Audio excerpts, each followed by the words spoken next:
Donc merci à ceux qui se sont joints à nous pour cette conférence de Bruno Dufay. C'est une conférence en fait qui concerne, on va dire, un deuxième angle sur le lien qu'on peut faire entre Teilhard de Chardin et l'entreprise. Alors avant la conférence de Bruno, je voudrais rapidement quand même vous rappeler quel est le but un peu du centre Teilhard de Chardin qui est installé sur le plateau de Saclay, qui est ouvert maintenant depuis plus de 2 ans, n'est-ce pas Bruno? Je crois, même 3 ans maintenant, et qui s'est vraiment développé sur 2 axes principaux. Le premier, bien sûr, c'est animer une vie spirituelle sur le plateau de Saclay. Vous savez que là-bas, on loge 11 étudiants, des grandes écoles, mais aussi des facultés avoisinantes. Voilà, et ça génère toute une vie, tout un échange entre jeunes et personnes qui viennent sur le plateau.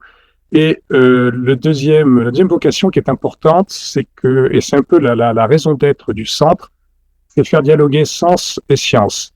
Et on se veut être un lieu d'échange, de respect des uns et des autres dans ce qu'ils peuvent apporter, en termes de science, en termes de personnalité, voilà. Et donc, le plus possible, on cherche par des conférences, des tables rondes, des débats, à effectivement évoquer des sujets principaux, des sujets d'actualité. Alors, il y a 3 thématiques au centre, 3 groupes, je dirais, de réflexion.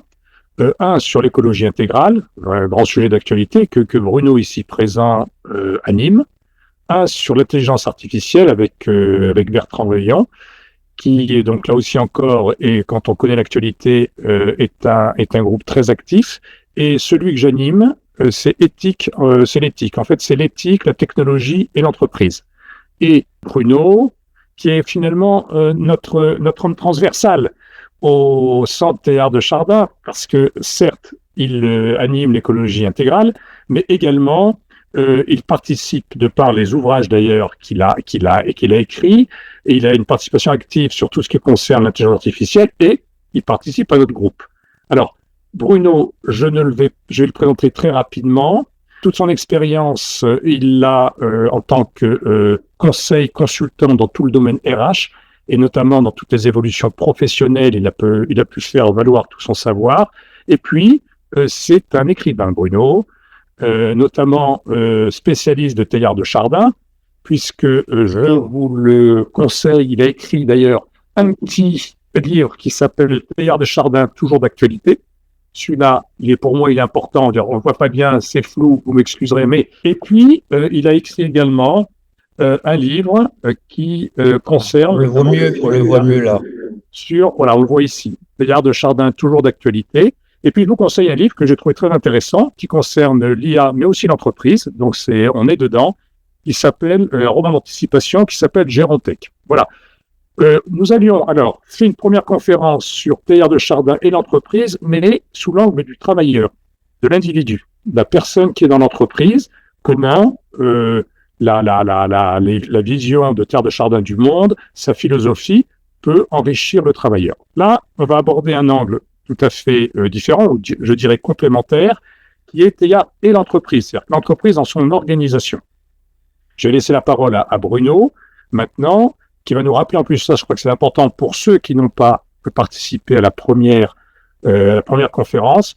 Bruno va resituer une nouvelle fois un peu Teilhard de Chardin. Voilà. Et on va aller, bien sûr, sur l'entreprise. Alors, c'est un rapprochement, je dirais, qui peut sembler aux spécialistes de Teilhard un peu osé peut-être, mais en préparant cette conférence, et vous le verrez quand Bruno va vous l'exposer, je trouve qu'il y a un chemin très intéressant à rapprocher cette pensée de Teilhard et, on va dire, l'organisation, la projection d'entreprise dans le futur.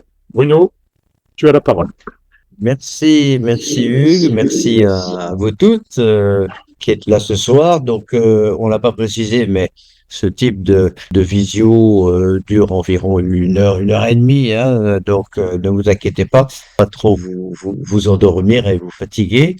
Effectivement, donc dans la première session, on a parlé de Teilhard de Chardin, source d'inspiration pour les personnes, pour le travailleur lui-même. C'était assez riche, assez intéressant, et c'est ça qui nous a incité à aller un petit peu plus loin dans la réflexion. Teilhard de Chardin pour l'entreprise. Et finalement, j'allais dire la conclusion, croître en harmonie avec le monde. Donc on a mis le mot croître parce que croître, ben, c'est aussi bien pour un arbre, pour une plante verte, pour une entreprise. Donc ça concerne l'ensemble. Et puis le monde, un mot extrêmement large. On peut y mettre derrière pas seulement la société, l'humanité, mais on peut y mettre évidemment la planète tout entière. Donc voilà un petit peu les angles sur lesquels nous allons discuter. Bon, alors j'insiste aussi sur une chose, c'est que comme on n'est pas très très nombreux, si vous avez envie d'intervenir, vous levez la main, n'hésitez pas à mettre vos questions sur le chat, vos commentaires, et on aura le temps d'en parler. Je trouve très intéressant, même si c'est en visio, qu'on ait quand même le maximum d'interaction possible. Donc voilà pour le programme. Alors, plus précisément, ce soir, donc, je vais faire quelques rappels sur la première session. Et là, vous voyez, cette plaque que j'ai photographiée, eh bien, tout simplement, c'est que à Paris, rue Monsieur, donc si vous vous situez dans le 7e, c'est là où résidait Teilhard de Chardin quand il passait par Paris. Aujourd'hui, c'est un immeuble qui appartient à Kering. C'est tout à fait autre chose, une ambiance tout à fait de grande entreprise multinationale que tout le monde connaît. Donc c'est un petit clin d'œil que je voulais faire. Alors que, évidemment, Teilhard de Chardin, on va le voir, n'a jamais travaillé dans les entreprises, c'est-à-dire ne s'est jamais préoccupé de l'organisation des entreprises ou de produire quelque chose, d'apporter de la valeur. Donc c'était pas son sujet. Donc voilà, aujourd'hui, la maison où il vivait est une antenne ou des bureaux de Kering. On va faire quelques petits rappels pour la première session, pour raccrocher les wagons, ceux qui ne connaissent pas du tout Teilhard de Chardin. Alors voici, d'un point de vue biographique, quelques éléments. Bon, le premier, c'est quelqu'un qui est à cheval entre, vous voyez, la fin du 19e et jusqu'à... Il est mort en 1955. Donc vous voyez, on est quelqu'un, on va dire, de la première moitié du 20e siècle. C'est intéressant de repérer cette période historique parce que si vous regardez d'un peu plus près, vous vous rendrez compte à quel point elle était foisonnante d'idées scientifiques, philosophiques et une grande communication dans toute cette communauté de scientifiques qui est tout à fait extraordinaire. Hein, vous vous souvenez, Einstein, Bohr, Heisenberg, tous les gens de la physique quantique étaient là, mais aussi les gens qui travaillaient sur la théorie de l'évolution. C'est pas si vieux par rapport à tout ça. Darwin, c'est fin 19e, etc., etc. Donc, grande effervescence. Ah, j'oubliais, très important, le Big Bang. Vous savez, l'abbé Lemaître en Belgique, qui a proposé cette théorie du Big Bang, qui a été au début un peu rejetée, en particulier un peu rejetée parce que c'était un prêtre. Alors ça, c'est assez aussi un petit clin d'œil que je fais. Les scientifiques ont dit, ah oui, alors l'abbé Lemaître, là, il essaye de nous faire une théorie qui montre qu'il y a un commencement. Donc en fait, il cherche à faire du concordisme. Il souhaite rapprocher les sciences du christianisme. Et en fait, pas du tout. L'abbé Lemaître était un scientifique qui a travaillé et qui a proposé cette théorie sur des bases complètement scientifiques.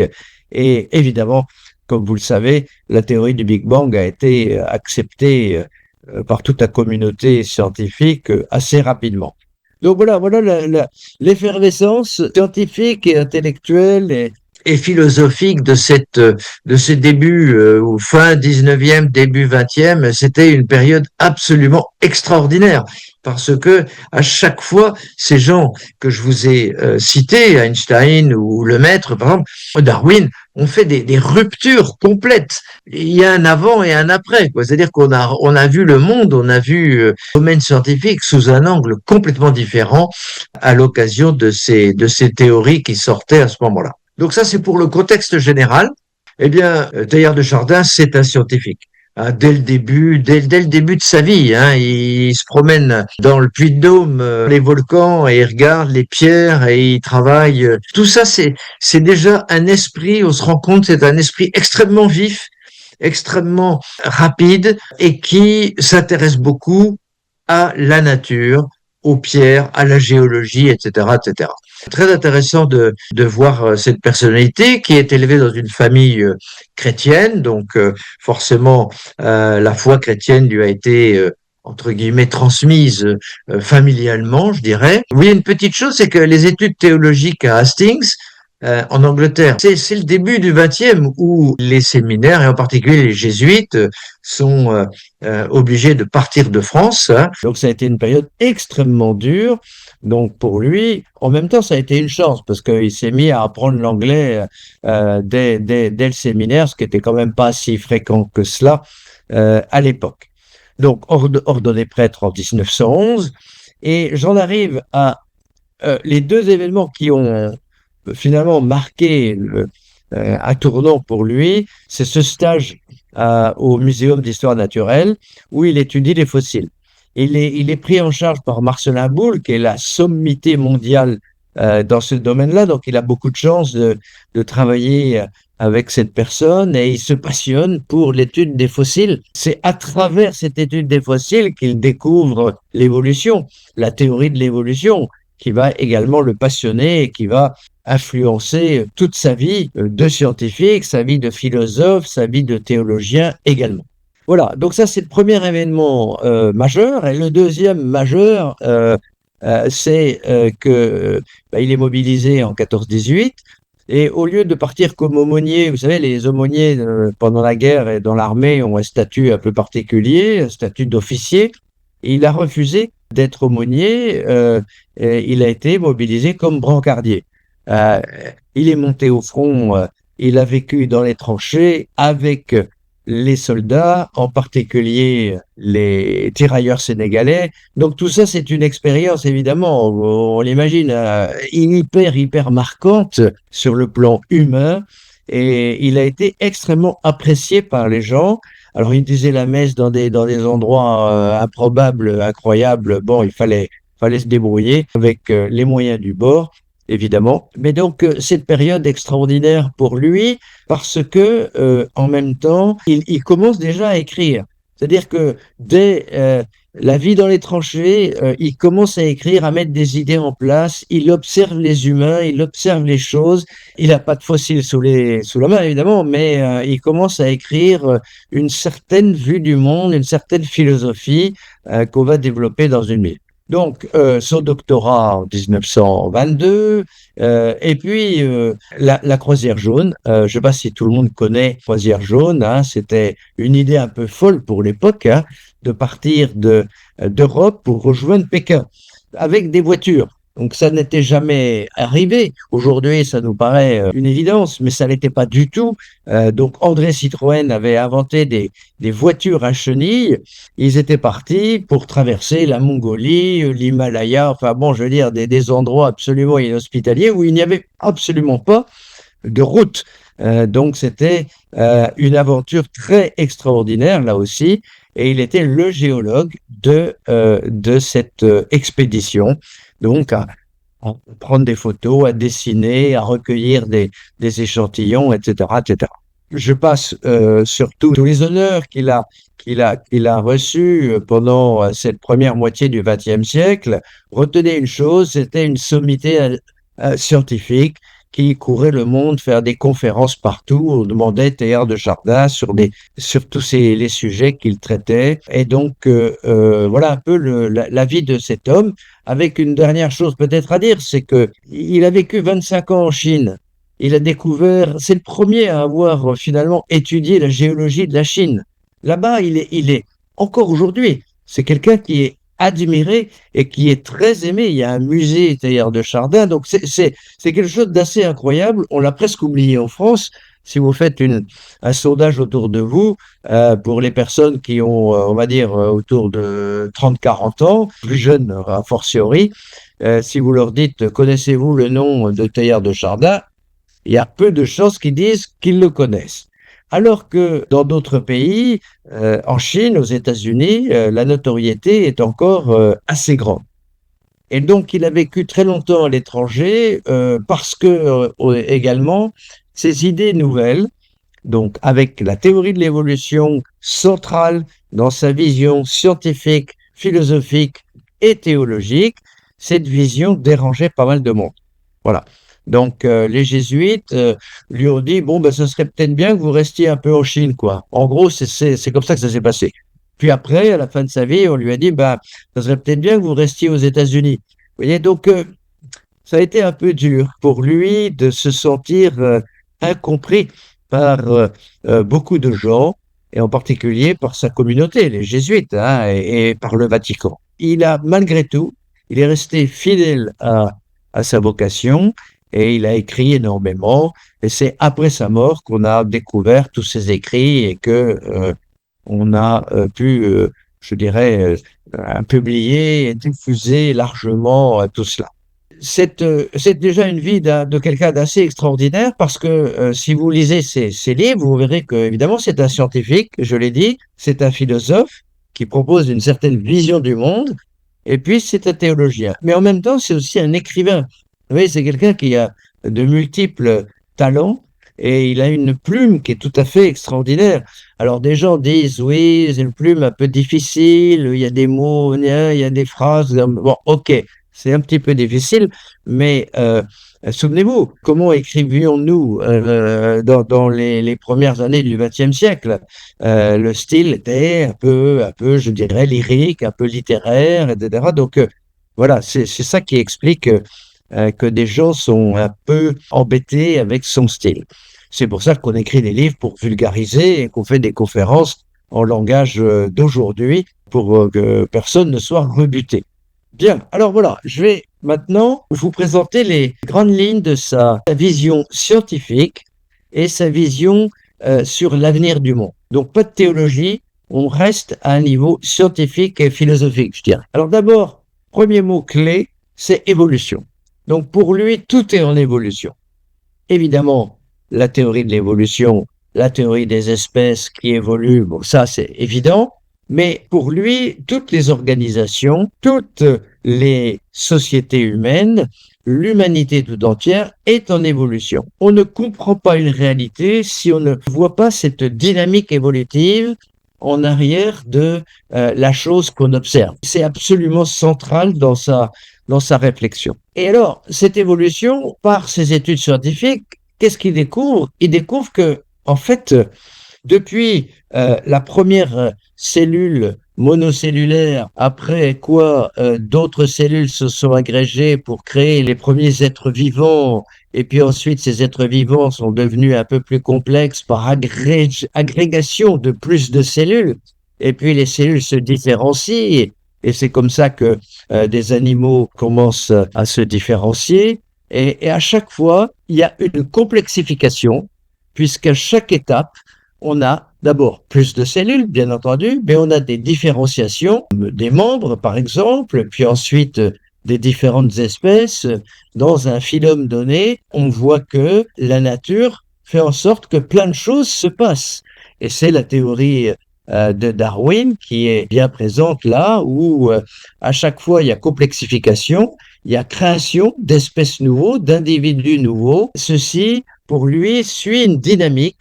Si on regarde depuis le tout début jusqu'à aujourd'hui, l'être le plus complexe, c'est l'être humain, et en particulier son cerveau est entre guillemets l'objet le plus complexe que nous connaissions. Eh bien, voilà, il y a une dynamique évolutive et il y a une complexification croissante. Et donc, en même temps que ça se complexifie, eh bien, il y a des mouvements, de temps en temps des mouvements de divergence, un foisonnement d'essais pour une espèce donnée qui va donner naissance à plein de sortes d'espèces, etc. Et puis, vous savez que la sélection naturelle arrive et tac, tac, tac, il y a des espèces qui meurent parce que mal adaptées, et les espèces les mieux adaptées vont pouvoir prendre l'espace vital, prendre l'environnement et se développer un peu plus. Donc, il y a ces phénomènes de foisonnement qui font un peu que le mouvement est divergent. Et puis après, il y a ces mouvements de convergence par l'effet de la sélection naturelle qui arrivent donc à cette union créatrice. Ça, c'est une expression de Bergson. Hein.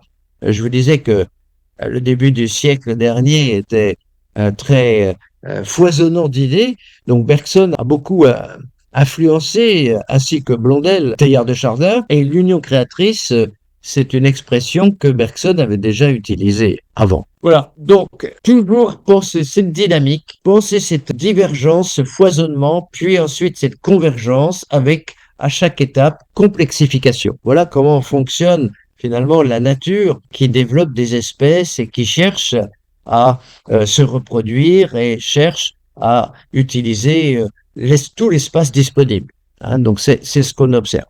Mais ce que dit Teilhard, oui, j'observe ça et dans les fossiles, je vois très très bien cet effet d'évolution, complexification et union créatrice, mais c'est pas que pour les espèces que ce phénomène, que ce processus existe. Il est tout à fait actif également dans les sociétés humaines. Et c'est là où Teilhard de Chardin quitte le strict scientifique, le domaine strictement scientifique, pour passer à un domaine plus, on va dire, philosophique, si vous voulez, au sens que on n'est plus dans la spéculation, on est plutôt dans la réflexion intellectuelle que dans les preuves, dans les tests, dans les expériences de laboratoire, dans les théories, etc. Vous voyez? Et donc pour lui, il prend cette idée d'évolution, complexification, union créatrice et il l'applique aux sociétés humaines et à l'humanité. Et il remarque la même chose. Il remarque que, eh bien, au début, les humains étaient extrêmement dispersés sur de grands territoires, des petites communautés, des tribus, lesquelles tribus parfois se cognaient les unes aux autres, bien entendu. Puis progressivement, bah, il y a plus d'individus humains, donc ça se cogne encore un peu plus et ça permet au néolithique de démarrer avec les villages, les communautés plus nombreuses. Donc ça impose de faire des règles, d'avoir un chef, etc., etc., mais aussi d'engranger des récoltes pour l'hiver, etc. Donc il y a tout ce phénomène également de complexification de l'organisation des sociétés humaines et vous voyez également cette dynamique évolutive qui fonctionne également pour lui. Et on n'est pas dans le scientifique là, hein, on est dans l'intellectuel, on va dire, qui montre que l'humanité est en route, en chemin. En aucun cas, on est bloqué à un état, à une étape, et puis que chacun fait des choses. Non, non. L'humanité est une et évolue et continue à évoluer, continuera à évoluer. Et cette évolution pour le futur, évidemment, elle pourra peut-être à la marge concerner le morphologique, hein, nos corps, mais l'évolution pour Teilhard de l'humanité, elle est surtout d'ordre intellectuel et spirituel. Donc, sa réflexion, c'est de dire, voilà, ben, plus l'humain a développé de connaissances, plus il maîtrise son environnement, moins l'évolution va porter sur sa morphologie, mais plus cette évolution va porter sur sa manière de voir le monde, sur la manière de s'organiser, sur les connaissances qu'il va accumuler et qu'il va partager, sur des prises de conscience collectives qui vont être planétaires, et tout ça va amener une certaine communion, parce que plus on est nombreux, ben, plus il faut accepter de faire ensemble. Et on ne peut pas continuer à s'ignorer ou à se faire la guerre. Donc vous voyez, là on est dans une vision du monde et de l'évolution de l'humanité à très long terme. J'entends les critiques. Chaque fois que je fais ce type de conférence, la critique, c'est de dire, oui, mais enfin, vous voyez bien, regardez, les guerres se multiplient, on n'est pas du tout dans la communion, là. Hein. Et effectivement, l'actualité donne raison à ces gens-là. Mais c'est oublier une chose, c'est que la vision de Teilhard sur ces sujets, sur l'évolution de l'humanité, c'est une vision à long terme, voire très long terme. La notion de durée, elle est très importante. Pour lui, nous sommes encore dans l'adolescence de l'humanité. Donc, c'est pour ça qu'il y a tant de désordre et tant de conflits. C'est que les ados, tout le monde sait que les ados, ça peut être un peu brutal, c'est un peu agité, etc. Ça peut exister, donc moi, etc. Donc, on est encore à l'adolescence de l'humanité.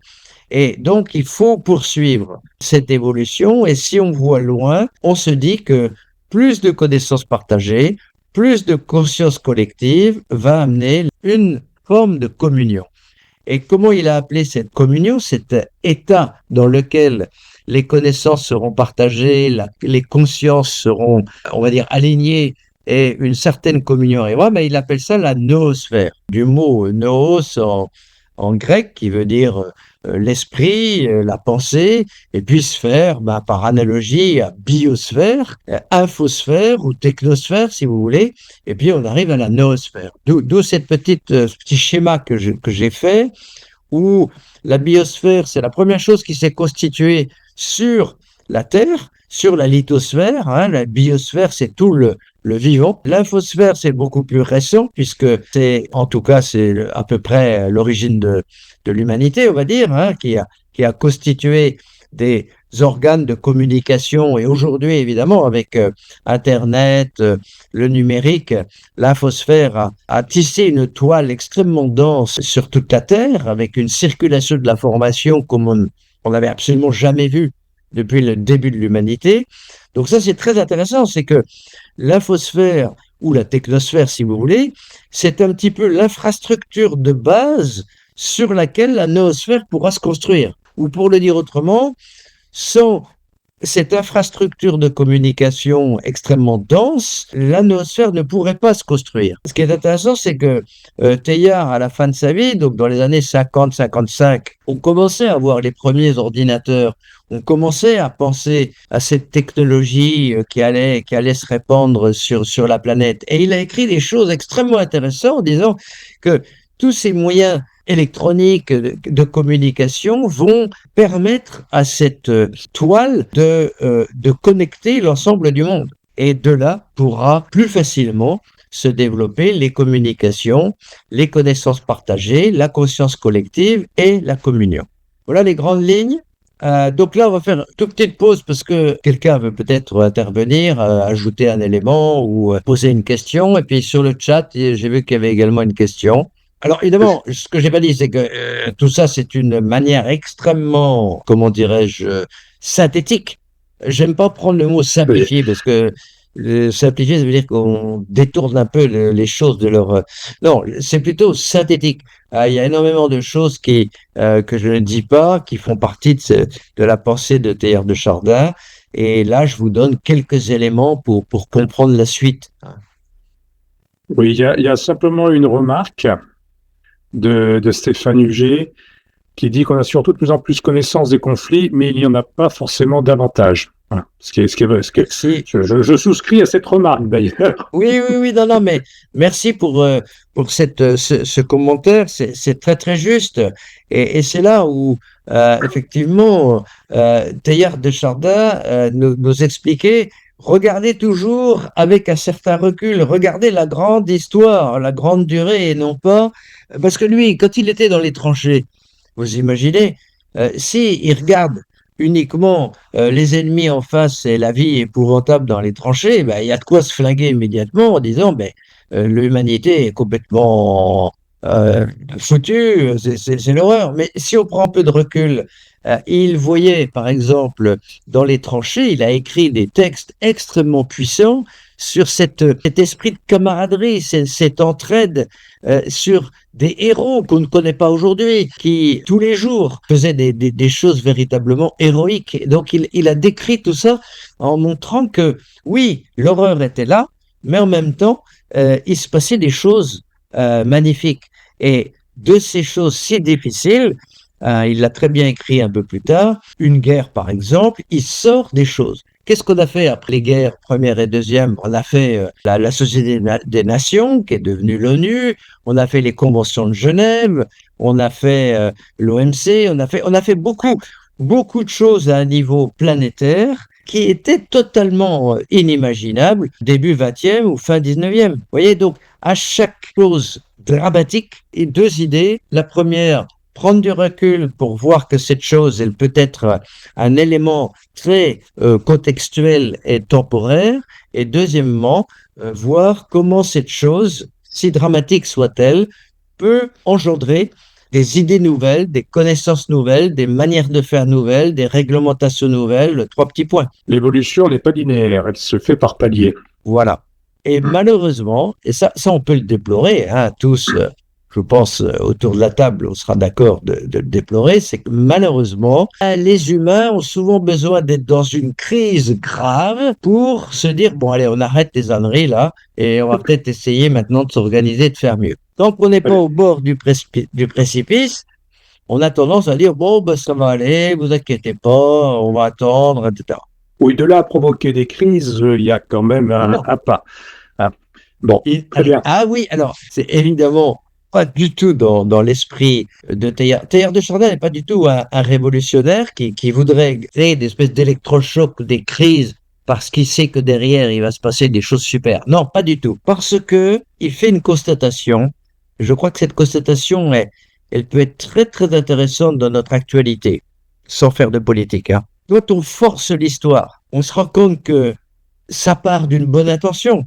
On veut qu'un pays devienne démocratique. Je ne vise personne. On force l'histoire. Ça veut dire qu'on va peut-être déclencher une guerre ou faire une révolution, animer une révolution. Oui, mais d'accord. Mais si on va trop vite, on se rend compte que on peut générer des événements encore plus dramatiques parce que tout simplement, il n'y a pas eu cette maturation des consciences. Et pour Teilhard de Chardin, je crois que ça, c'est une idée. Vous voyez, je parle de conscience collective, mais la conscience collective, elle sort pas du chapeau comme ça du jour au lendemain sous prétexte que je sais pas quoi, il y a des problèmes écologiques. Là, hop, tout le monde va devenir écolo. Et non, et prendre conscience des périls écologiques, pas du tout. Il y a un temps, une maturation, ce qu'on dit parfois une conscientisation progressive qui est d'abord individuelle, puis les consciences individuelles s'agrègent pour devenir une conscience collective. Et vous voyez ce qui s'est passé pour l'écologie. J'ai pris l'exemple, évidemment, pas au hasard. Pour l'écologie, c'est très intéressant. C'est qu'aujourd'hui, si vous voyagez un peu partout dans tous les pays du monde, il y a une conscience écologique des individus qui s'est déployée quasiment partout sur la planète. C'est extraordinaire. Ça s'est fait en pas tellement beaucoup d'années, évidemment, à l'échelle de la vie de l'humanité.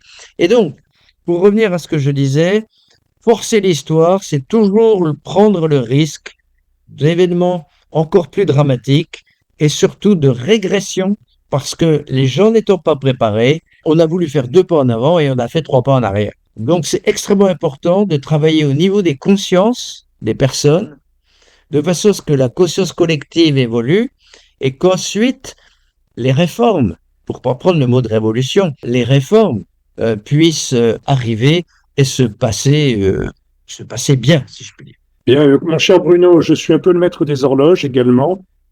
Et je vois que ta passion pour Teilhard de Chardin t'entraîne dans des réflexions importantes, mais je pense qu'effectivement, tout le monde doit dire, mais quel rapport avec l'entreprise? Oui, et tout à fait d'accord. Je viens de me rendre compte qu'il est déjà 8h moins 20. Désolé. Alors, donc, les entreprises. Alors, comment prendre le sujet, le croisement, si je puis dire, Teilhard de Chardin, entreprise. Donc, comme je dis, il a écrit aucun texte sur les entreprises. Donc, ce qu'on a dit, bon, allez, on va essayer de réfléchir aux grands enjeux des entreprises et puis on verra un peu comment, entre guillemets, Teilhard de Chardin aurait réagi par rapport à ça. On a fait une liste, elle vaut ce qu'elle vaut, la mondialisation, la concurrence, bon, les incertitudes locales, nationales, géopolitiques, là je crois qu'on sera tous d'accord, et il y en a des incertitudes et elles ne s'apaisent pas beaucoup. La question des talents, oui, on voit bien qu'il y a beaucoup de gens qui cherchent du travail, rentrent dans une entreprise, quittent l'entreprise. Donc il y a un mouvement un petit peu brownien de ceux, en tout cas, qui ont des bonnes compétences, hein, qui ont du choix, et on est beaucoup moins dans une fidélité à l'entreprise. Avant, on rentrait dans l'entreprise à 22 ans, disons, et puis on allait jusqu'à sa retraite. Bon, tout ça, c'est un modèle qui est largement dépassé aujourd'hui. Les gens sur lesquels on parie pour l'avenir, il faut trouver le moyen de les motiver, de les retenir dans l'entreprise. Après, il y a tous les bouleversement, là on peut prendre un mot extrêmement fort avec le numérique et l'IA. Bon, le numérique a permis des tas de choses, hein, le télétravail, bon, etc. Je ne vais pas revenir, le e-commerce, tout ce qu'on veut, mais l'IA est en train de massivement transformer la manière de travailler. On sait aussi qu'un certain nombre de jobs seront carrément détruits ou largement transformés eux-mêmes. Et ça, c'est quelque chose que les entreprises doivent analyser. Bien sûr, faire rentrer l'IA dans l'entreprise, c'est déjà le cas de toute façon, hein, donc on ne va pas épiloguer, mais arriver à comprendre là où ça va vraiment faire mal, quoi. Et puis, quatrième rubrique, la transition écologique, on en parlait. Aucune entreprise peut se permettre de se boucher les yeux là-dessus, parce que de toute façon, les actionnaires, les partenaires, les clients mettent des contraintes sur les marchés qu'ils passent et veulent savoir un peu comment les choses sont produites d'un point de vue écologie au sens le plus grand du terme, hein, écologie environnementale, mais aussi écologie humaine. Et avec ça, beaucoup de normes, mais c'est normal, hein, on veut faire les choses bien, on voudrait que tout le monde applique un peu des normes correctes, de l'éthique, etc. Donc, on fait peser progressivement sur l'entreprise de plus en plus de contraintes, toujours en partant d'une bonne intention, mais tout ça, ça crée quand même un environnement difficile. Et puis, bon, il faut pas oublier de créer de la valeur, faire du profit, etc. Parce que on parle beaucoup de tous ces sujets au niveau des entreprises, mais évidemment, leur raison d'être numéro un, c'est d'arriver à durer. Je crois que là, il y a déjà un message théardien très, très fort, hein, c'est l'entreprise dure. Et pour qu'elle dure, il faut qu'elle gagne de l'argent. Et il faut qu'elle se prépare au changement du monde, tout ce qu'on vient de dire ici. Alors, il y a quand même des gros dilemmes qui sont dans l'agenda des entreprises.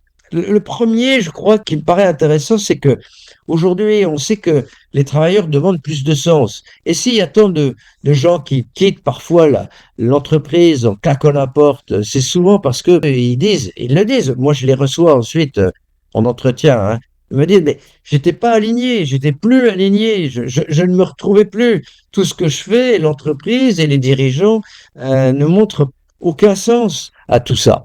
Donc, il y a une demande de sens chez les jeunes générations, génération Y, hein, ça a commencé avec les Y et avec la génération Z également. Ça, c'est d'un côté, on observe cette demande de sens qui progresse, mais en même temps, grâce au numérique, à l'intelligence artificielle, on met des process, on automatise, on financiarise, on fait des reporting, on fait des tableaux de bord, on met des KPIs dans tous les sens. Donc, on a une manière de diriger qui devient extrêmement, j'allais dire, numérique, chiffrée dans tous les sens du terme, alors que les travailleurs demandent du sens.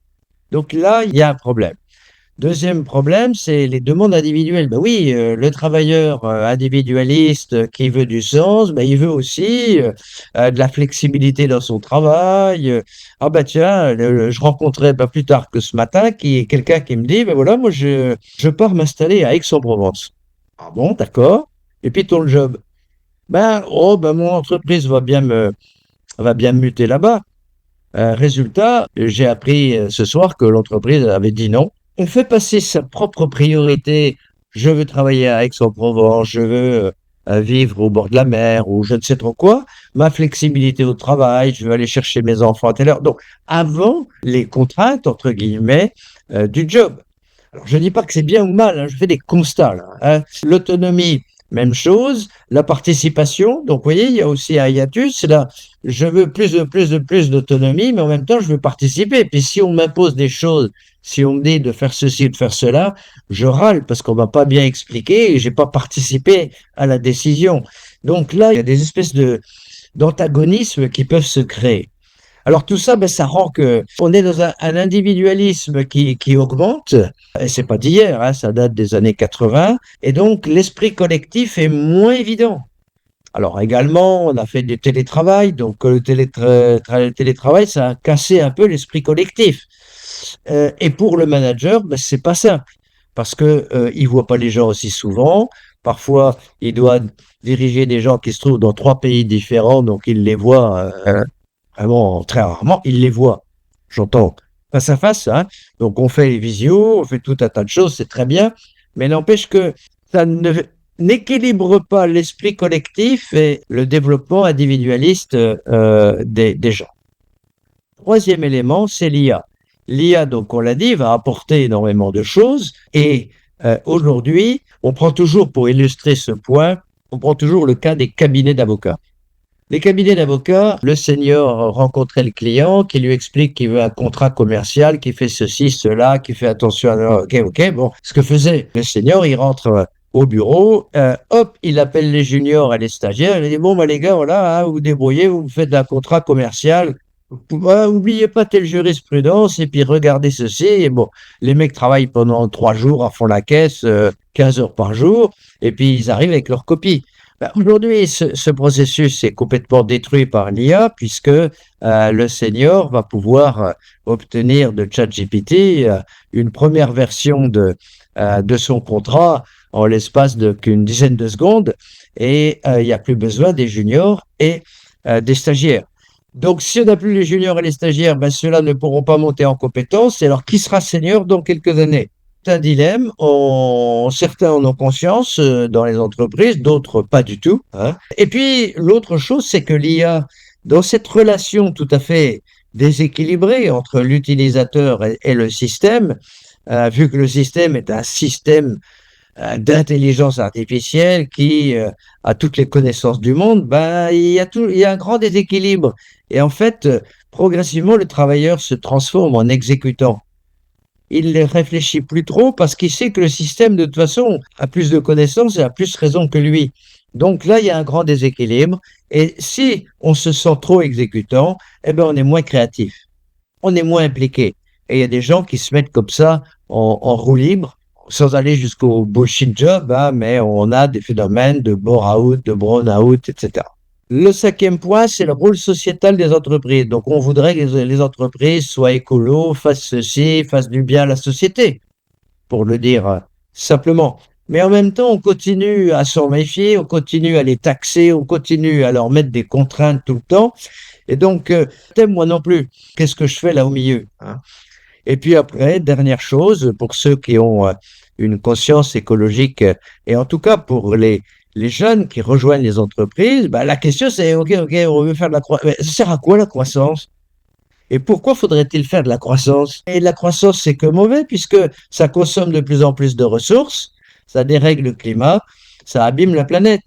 Donc, on est dans une nécessité de faire de la croissance pour durer, c'est ce qu'on disait tout à l'heure, mais en même temps, on a des gens qui font des remarques, parfois des réactions un peu violentes. Hein. Vous avez vu ce qui se passe dans certaines grandes écoles du plateau de Saclay, avec des grosses critiques du système, on va dire, de l'économie libérale, qui voit la croissance trop souvent comme un but en soi.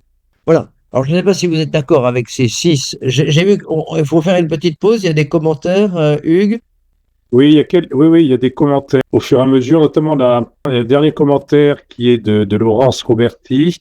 L'étude de Julia Rodowski, chercheuse à Harvard, avait fait une étude très intéressante en 2012 pour savoir quels étaient les atouts des équipes les plus performantes et la quête de sens était déjà à l'honneur. Donc, effectivement, l'analyse que tu fais est une synthèse de ce qui existe déjà depuis plus de 10 ans, enfin, ce qui existe, qui a été perçu il y a plus de 10 ans, mais tout à fait. C'est ça. On fait remonter ce mouvement individualiste hein, qui a pris de l'ampleur et qui crée ces demandes de sens. On l'a fait remonter aux alentours des années 80-90. Hein, donc voilà, c'est pas étonnant de dire il y a 10-20 ans que des livres sortaient sur ce thème-là. Voilà. Donc, ça, c'était pour planter le décor. Et alors, la question qu'on s'est posée, bon, maintenant, si on est à peu près d'accord sur ces constats, qu'est-ce que Teilhard aurait pu nous dire? Alors, c'est vrai, si on avait une IA qui avait été entraînée avec tous les textes de Teilhard, on aurait pu lui demander directement, et au fait, Teilhard, qu'est-ce que tu penses de ça? Et on aurait vu qu'il aurait sorti, bon, cette IA entraînée avec les textes de Teilhard n'existe pas encore. On s'en occupe. Première idée de Teilhard qui est très importante, c'est que la personne humaine, Je dis bien la personne. C'est pas un individu, hein. Vous voyez bien la différence entre un individu et une personne. Un individu, c'est une composante à l'intérieur d'une société. Non, une personne, c'est quelqu'un qui est un humain, c'est quelqu'un qui a un corps, c'est quelqu'un qui a un vécu, c'est quelqu'un qui a des sensations, des sentiments, qui a aussi une intelligence et qui a un relationnel. Pour Teilhard, le personnalisme, hein, là, il faudrait revenir à Mounier pour ceux qui connaissent. Le personnalisme et l'humanisme sont les deux pierres sur lesquelles et l'évolution, je l'ai remis ici, humanisme, personnalisme et évolution, sur lesquelles tout repose. Donc ça, c'est une première idée. Il faut expliquer aux gens. Il faut faire un effort beaucoup plus grand qu'avant pour expliquer quels objectifs on donne aux gens, pourquoi on donne ces objectifs-là et pas d'autres, et quelle est la vision, non seulement à court terme, l'année prochaine, on va faire 3% de plus, mais qu'est-ce que ça veut dire pour le moyen terme, et où est-ce qu'on va d'un point de vue long terme. Et là, il faut un effort de vulgarisation, parce que tout le monde n'est pas dans les hautes sphères des entreprises et comprend pas tout, les modèles géopolitiques, machin, etc. Donc, grand effort pour expliquer, former. Grand effort pour faire participer, parce que l'individualisme dont on parlait, il accepte tous les projets, il accepte tout ce qu'on veut, mais à condition de lui expliquer, de le faire participer, d'écouter et de tenir compte de ce qu'il dit. Il ne faut pas prendre les gens pour des ânes. Ils ne le sont plus. Avec l'IA et avec le numérique, ils ont toute l'info. Donc il faut absolument qu'ils puissent donner leur avis et parfois émettre une bonne idée. On n'est pas à l'abri. Voilà, donc là, il y a quelque chose qui est le développement d'une culture d'entreprise fondée sur le respect, la confiance et la convivialité. Alors, j'avais pas soulevé ce mot, mais de convivialité, c'est une demande très très forte hein, des jeunes générations. On s'habille de manière beaucoup plus décontractée, on veut pouvoir s'adresser à tout le monde de manière beaucoup plus simple, et pour ces échanges qui doivent être bidirectionnels. Après, deuxième facette, c'est que Teilhard de Chardin a été un champion de l'interdisciplinarité. Il a travaillé avec tous les scientifiques de la planète, pas seulement les paléontologues, géologues, il a travaillé avec les philosophes, avec les théologiens, et donc le silotage, c'est quelque chose pour lui de dramatique, parce que il est à nous rappeler sans cesse que tout organisme qui n'est pas suffisamment ouvert à son monde et travaille en vase clos, eh bien, elle finit par se scléroser, elle finit par mourir. Donc ça, c'est quelque chose qui est une observation que tout le monde connaît bien aujourd'hui, hein, je vais pas épiloguer, mais pour lui, c'était extrêmement central dans son travail de scientifique. Désiloter, ça veut dire, ben, pourquoi pas former à la philosophie, parler d'humanisme en entreprise, parler de laïcité, de spiritualité, ce qu'on a fait avec le groupe de réflexion de Hugues l'année dernière. Donc je crois que il n'y a pas de mauvais sujet, et surtout pas croire qu'on va réussir mieux en étant extrêmement étroit sur uniquement parler du profit, uniquement parler de je sais pas quoi, des méthodes de production, de l'expérience client, et rester constamment scotché sur les problématiques strictement d'entreprise et chacun dans son petit domaine. Ça, c'est la catastrophe. Donc l'ouverture de l'entreprise à l'humanisme, l'équilibre individuel collectif, et puis le changement, l'adaptation. Mais attention, j'ai rajouté sans frénésie. Comme on l'a dit tout à l'heure, le changement pour le changement, c'est une catastrophe. Pas seulement la révolution, comme je disais tout à l'heure, mais là, il y a des entreprises qui, tous les ans, au mois de janvier, rebattent les cartes et pondent une nouvelle organisation. Mais ça sert à quoi? Souvent, on entend dans les couloirs, ça y est, on a encore changé ceci. Mais finalement, ça marche ni mieux ni moins bien. Ça, tout simplement, ça ne sert à rien. C'est juste pour rebattre les cartes. Mais ça peut avoir certains avantages quand on est un manager de très haut niveau. Mais pour le gars qui travaille, pour le jeune qui cherche du sens dans son boulot et qui sera d'autant plus impliqué qu'il comprend ce qui se passe, c'est catastrophique. Parce que ça donne une espèce d'impression qu'on change frénétiquement et que ça ne sert pas à grand-chose. Voilà. Donc l'agilité, oui, l'évolution, l'adaptabilité avec humanisme, oui, toujours, mais surtout pas cette espèce de frénésie de changement. Voilà un peu les idées que Teilhard nous aurait, je pense, là ça n'engage que moi, hein, je ne l'ai pas dit au début, mais évidemment, il n'y a pas de livres qui ont été écrits sur Teilhard et l'entreprise, donc j'ai inventé des choses avec ma connaissance de sa pensée. Deuxième Oui, chose, quand on regarde l'entreprise cette fois-ci dans son écosystème. Alors moi je suis très très très content que le mot écosystème d'entreprise ait démarré, ait été adopté, je sais pas, il y a 15 ans, je me souviens plus exactement quand on s'est mis à utiliser ce mot, mais il est extrêmement puissant ce mot. Un écosystème, quand on regarde la nature, c'est quelque chose qui montre à quel point tous les agents sont évidemment en relation les uns avec les autres, forment un environnement et que en permanence il y a des phénomènes de régulation entre tout ça. Donc il faut s'inspirer de ce modèle naturel pour réfléchir aux écosystèmes économiques d'entreprise. Et donc, ce que Teilhard nous dirait à ce sujet-là, c'est que il faut collaborer, pas seulement les gens entre eux à l'intérieur de la boîte, des silotages, non, mais aussi collaborer avec l'extérieur dans une vue beaucoup plus ouverte que ce qu'on a aujourd'hui.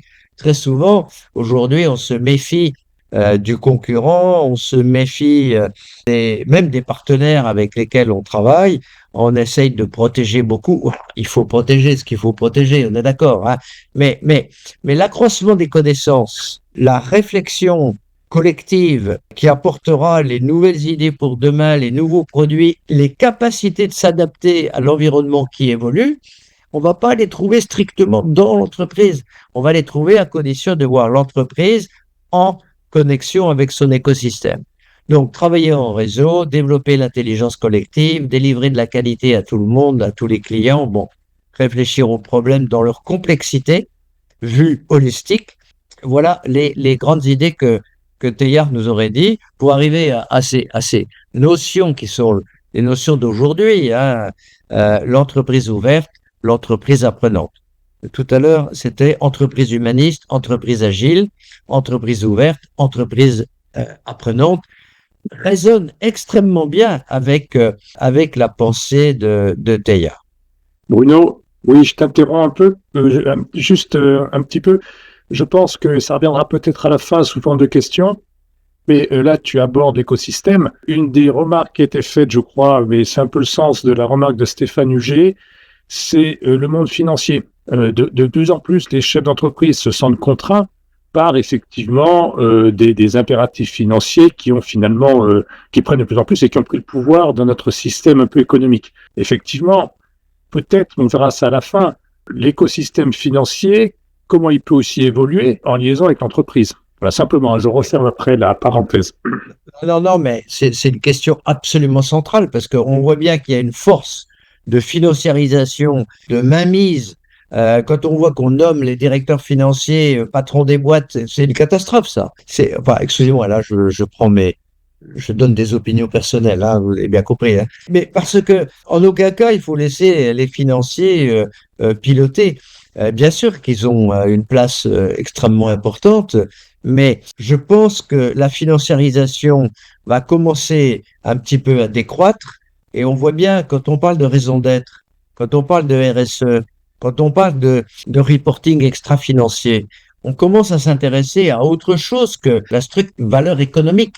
Alors, je sais que les financiers regardent d'abord la valeur économique, mais n'empêche que aujourd'hui, on a quand même de plus en plus de gens qui vont dire à leur banque, moi, je veux investir tant d'argent dans une boîte qui, je sais pas moi, se comporte de manière écologique ou travaille pas avec des pays en voie de développement où on fait travailler les enfants ou trois petits points. Donc, ces phénomènes du petit porteur, de l'actionneur, bon, évidemment, c'est très limité, vous allez me dire, mais 1 plus 1 plus 1 plus 1, ça finit par créer des obligations pour les financiers de considérer, de voir l'entreprise sous un angle qui n'est pas que strictement financier.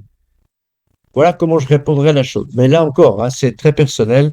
Évidemment, s'il y a des commentaires là-dessus, je serai preneur, parce que c'est ça.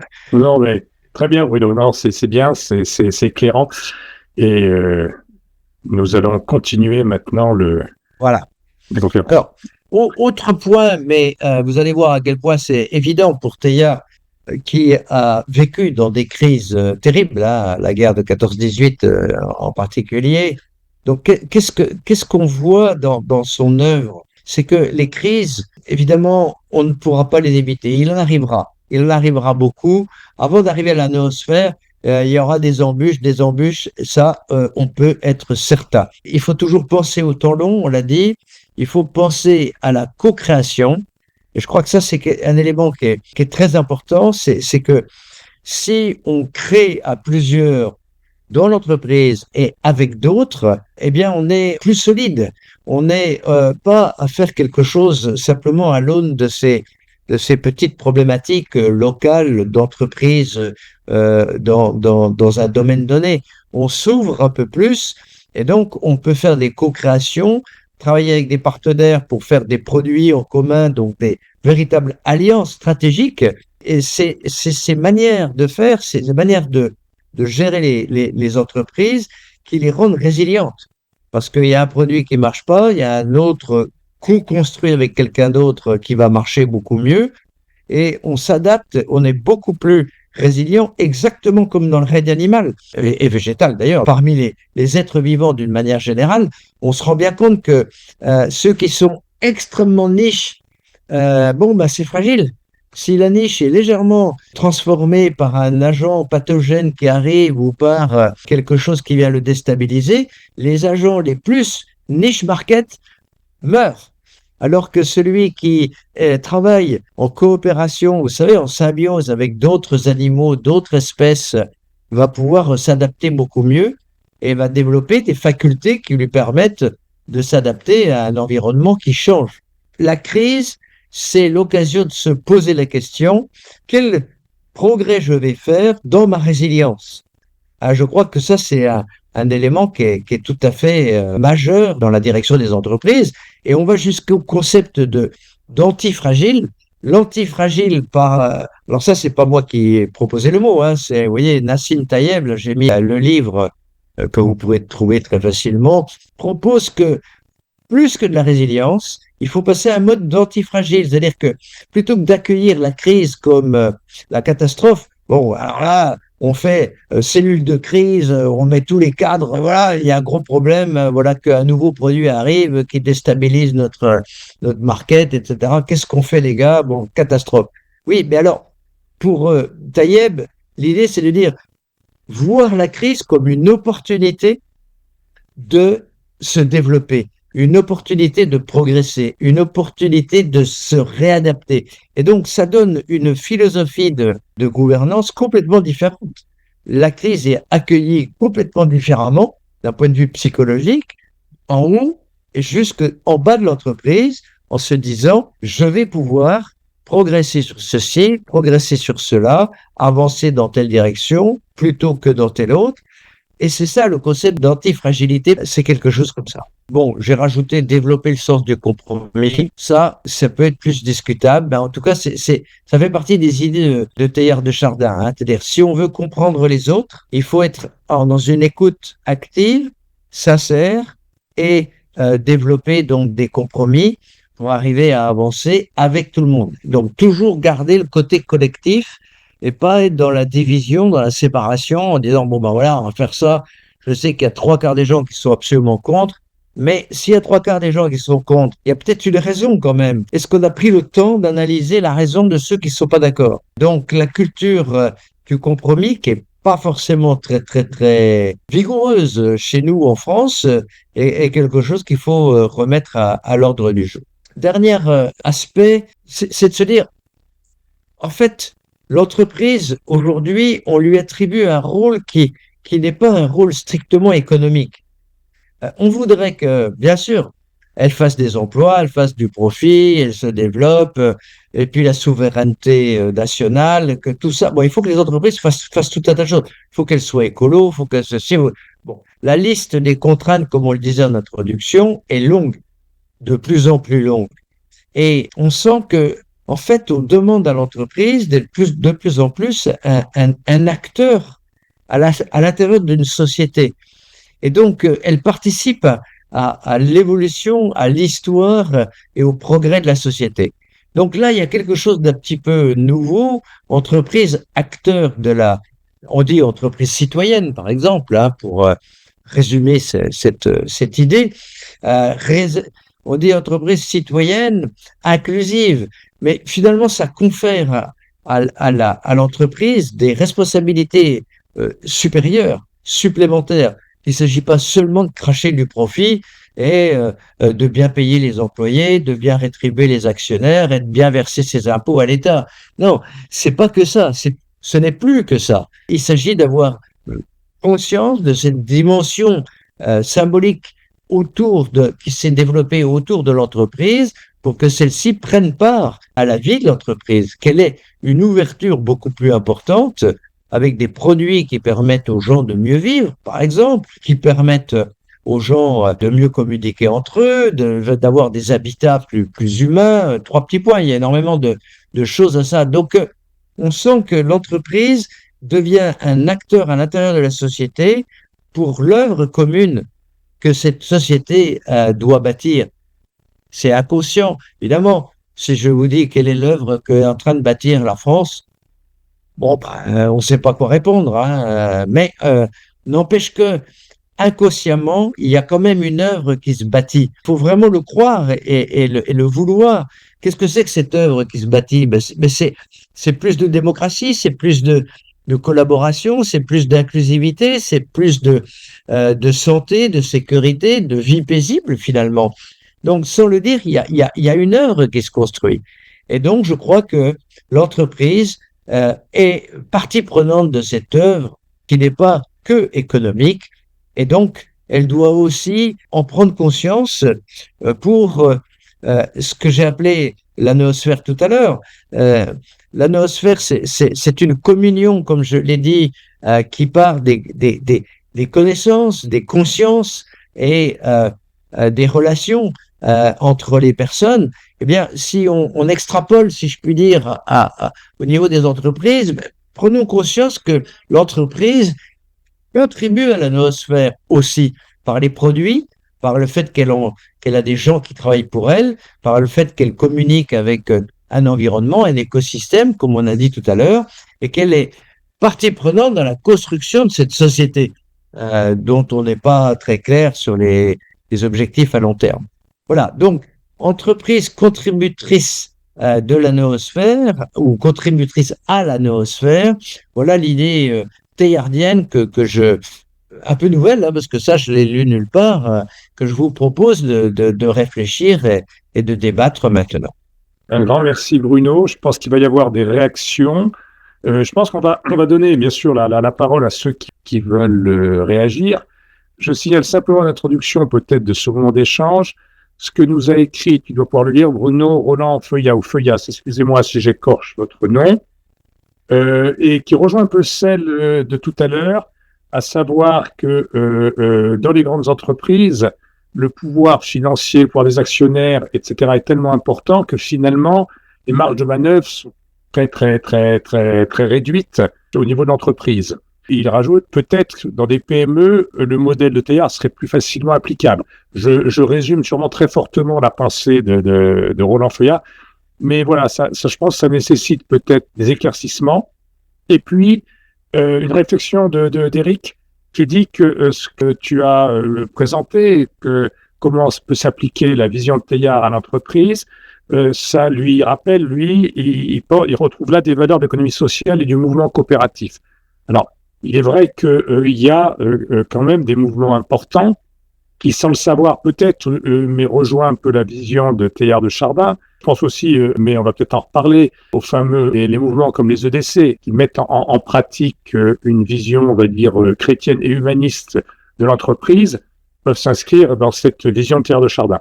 Mais voilà, donc je te laisse la parole, Bruno, et si vous voulez intervenir, levez la main. Encore une fois, je répète, hein, je n'ai pas la science infuse, je ne propose pas une théorie révolutionnaire là-dessus, mais oui, c'est évident que pour une grande entreprise qui est prise dans cette énorme système complexe avec des actionnaires, des fonds, etc. Plus les gouvernements, et là, bon, tout ça donne un système d'une grande complexité extrêmement solide. Tout se tient et on peut pas bouger là parce que ça va là, parce qu'il y a ceci, il y a ce, etc. Donc tout le monde se tient, tout est extrêmement, on a l'impression on est extrêmement coincé. Donc il me semble que dans les commentaires, j'ai pas lu tout en détail, hein, j'ai pas eu le temps. On se dit, en fait, tout ce que j'ai présenté, c'est un peu une utopie, quoi, un truc souhaitable, mais qui n'arrivera jamais.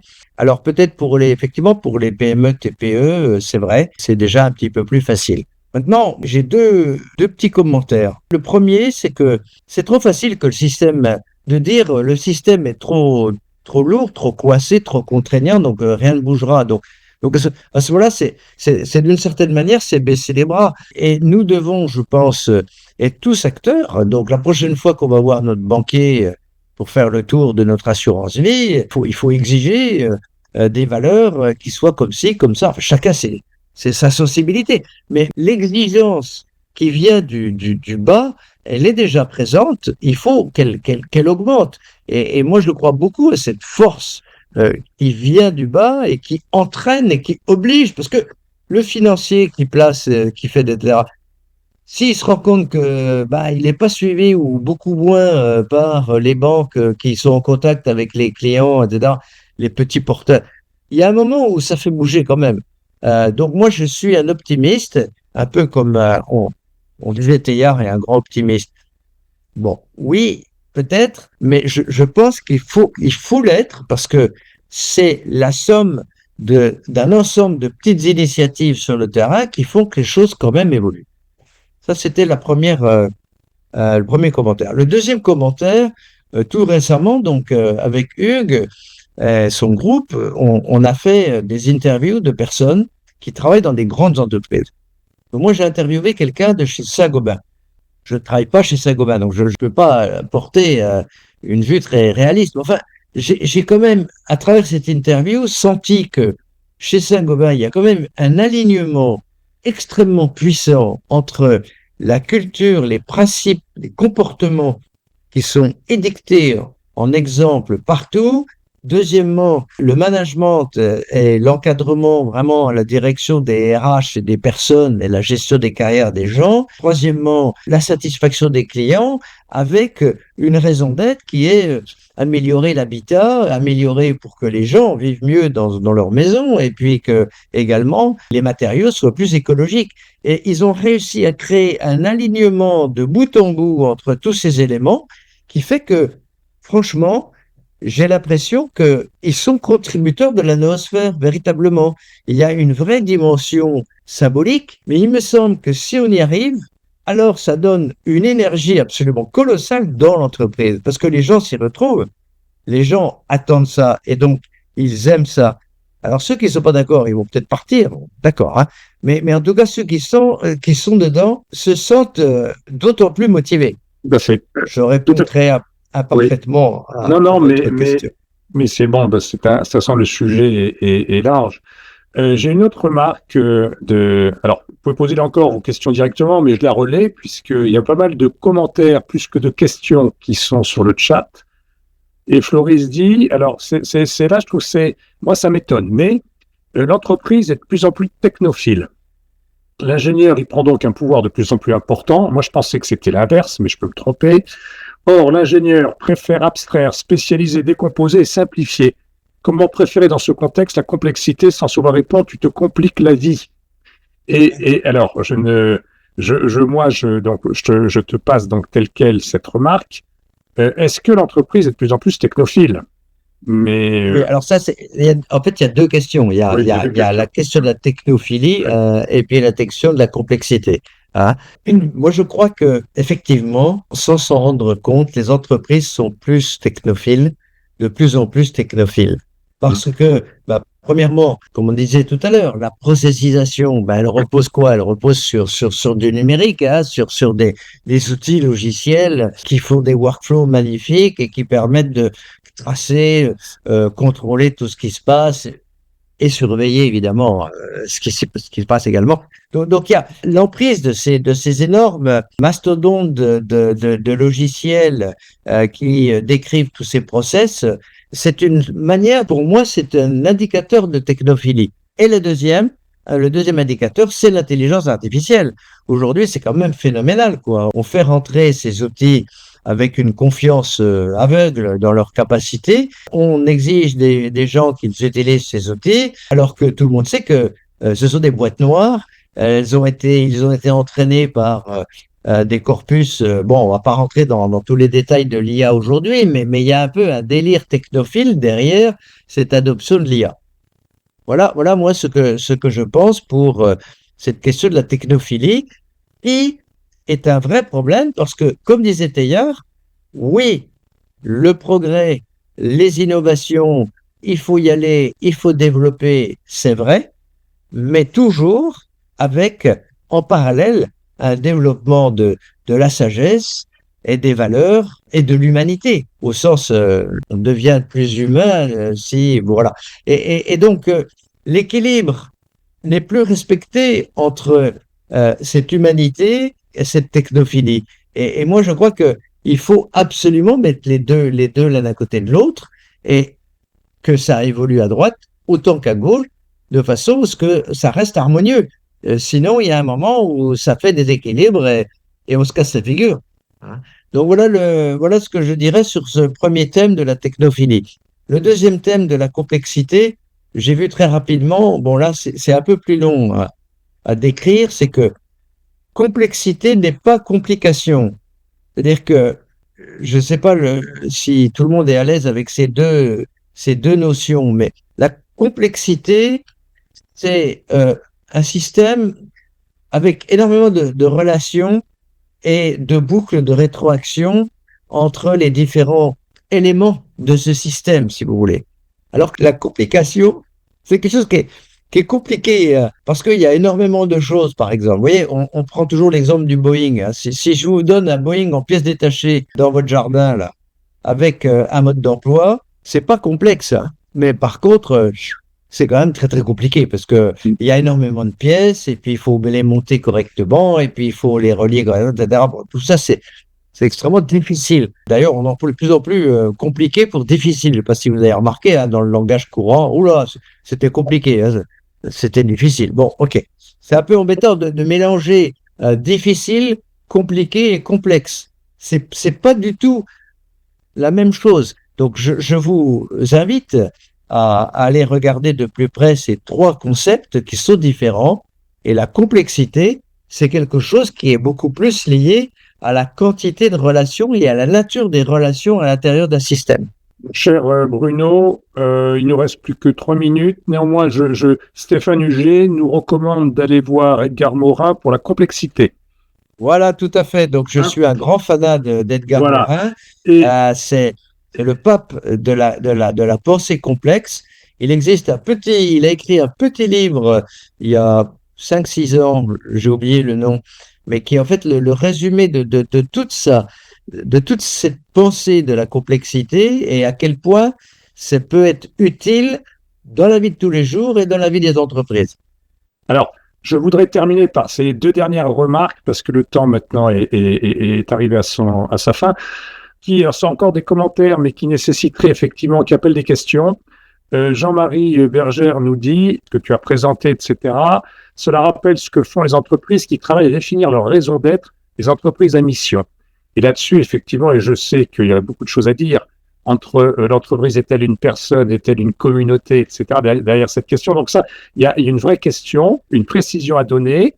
Et puis, la dernière qui me semble importante, il y en a beaucoup, c'était Francis Mulot, puis je vois qu'il y a pas mal de commentaires qui arrivent. Merci. Notamment celle de Francis Mulot, effectivement, qui se pose la question de la responsabilité du dirigeant quant à s'appliquer à lui-même cette philosophie teilhardienne dans son management. Alors, mais oui. Là, je renverrai là, je me permets, Bruno, de renvoyer. On a fait tout un cycle aussi de réflexion sur spiritualité et entreprise. Alors, et on a sorti un rapport sur ce thème qui dit spiritualité ne veut pas dire religion, hein, c'est vraiment, il y a de la spiritualité dans une entreprise, quoi qu'il arrive, ou du moins les gens portent une spiritualité. Et effectivement, c'est posé la question comment le manager se situe avec la spiritualité qu'il porte par rapport à la spiritualité que portent ses collaborateurs. Donc ça, on avait un peu réfléchi dessus. Quand le rapport va sortir, on va sûrement faire une diffusion un peu sans tailleur de Chardin. Ça va sortir vers le mois de juin. Et ça, je vous invite à le consulter. Voilà. C'est ça. Et de même, les gens qui voudraient les slides que j'ai présentés ce soir, également, faites-en la demande, on vous les enverra, il n'y a aucun problème. Bon, il y a plein encore d'autres. Il y a une vraie question de Laurence Roberti. On va terminer par ça, Bruno, il faudra que tu sois très court. Ne pensez-vous pas que la technophilie puisse prendre le pas sur la participation humaine des employés dans sa créativité? Tout à fait possible. Si on gère mal l'IA, l'entrée de l'IA dans l'entreprise, il y a un vrai risque parce que les gens deviennent des exécutants, enfin, mettent leur créativité en berne. Là, puis derrière ça, il y a il y a toute la formation de nos collaborateurs discernés, quoi. Ça va être tout un vrai travail. Bien. Énorme. Donc, pour terminer, je ne vais pas dérouler cette conclusion parce qu'on a tout dit, je crois. La seule chose, vous voyez, qui est un petit peu peut-être étonnante, mais qu'on retrouve dans d'autres articles, voir l'entreprise comme un organisme vivant capable de saut évolutif. Vous voyez, donc ça, c'est du Teilhard de Chardin quasiment dans le texte, hein, et on l'a bien développé. Et puis, à la fin, voir l'entreprise comme lieu de développement des consciences. Vous voyez, le mot conscience, si les consciences évoluent, alors, collectivement, on est d'accord sur certaines choses, on développe une certaine vision commune de l'entreprise, vision commune de la société dans laquelle on est, au sens sociétal, hein, et vision commune pour l'humanité. Et c'est la construction de la noosphère. Donc, c'est un petit peu bizarre, mais voilà, je reviens sur cette idée pour terminer avec croître en harmonie avec le monde. Eh bien, croître en harmonie avec le monde, c'est vivre dans un écosystème et développer la noosphère, ou disons, prendre conscience du fait qu'on est contributeur à la noosphère. Je termine par le mot de la fin qu'on va laisser à Teilhard de Chardin.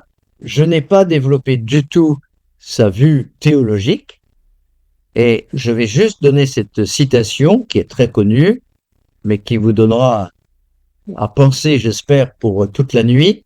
Je crois que l'univers est une évolution. Je crois que l'évolution va vers l'esprit. Je crois que l'esprit s'achève en du personnel. Je crois que le personnel suprême est le Christ universel. Vous voyez, donc il y a cette idée toujours d'évolution. On va vers du spirituel de plus en plus. Et ce spirituel, c'est Dieu, c'est Jésus-Christ. À la fin des temps, c'est la récapitulation en Dieu de toute la création. Voilà, je vous remercie de votre attention. Vous trouverez à la fin quelques petits livres que je vous conseille pour poursuivre sur Teilhard de Chardin.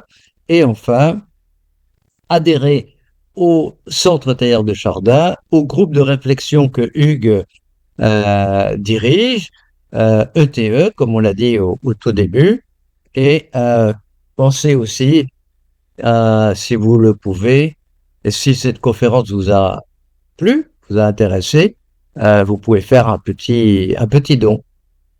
Très bien.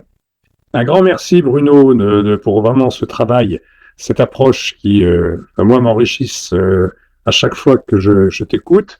J'espère que nos participants ont trouvé ton exposé très intéressant. En tout cas, ils demandent les slides, donc ça, on va s'en occuper. Il y a encore des commentaires qui sont arrivés. Malheureusement, on est obligé de s'arrêter, notamment ce commentaire de Dominique Bailly que tu pourras lire à tête reposée et peut-être apporter des réponses d'ailleurs à toutes ces questions. Moi, c'est ça que je propose, c'est que les gens intéressés pourraient rejoindre le groupe, ton groupe de travail, et on pourrait faire une session de travail cette fois-ci, c'est-à-dire de dire on prend les commentaires les plus important, peut-être pas tout, mais voilà, on en prend 3-4 et puis on cherche une réponse ensemble, parce que c'est pas moi qui ai toutes les idées sur ces sujets. Non, il faut les c'est de la co-construction là encore, l'intelligence collective. et on ressortira peut-être une table ronde sur ces sujets-là. Très bien. Merci beaucoup. Super. Merci beaucoup et je suis très très content qu'il y ait des bons commentaires comme ça et qu'on puisse poursuivre par d'autres choses derrière. Bonne soirée. Merci encore. Bonne soirée. Au revoir. Au revoir.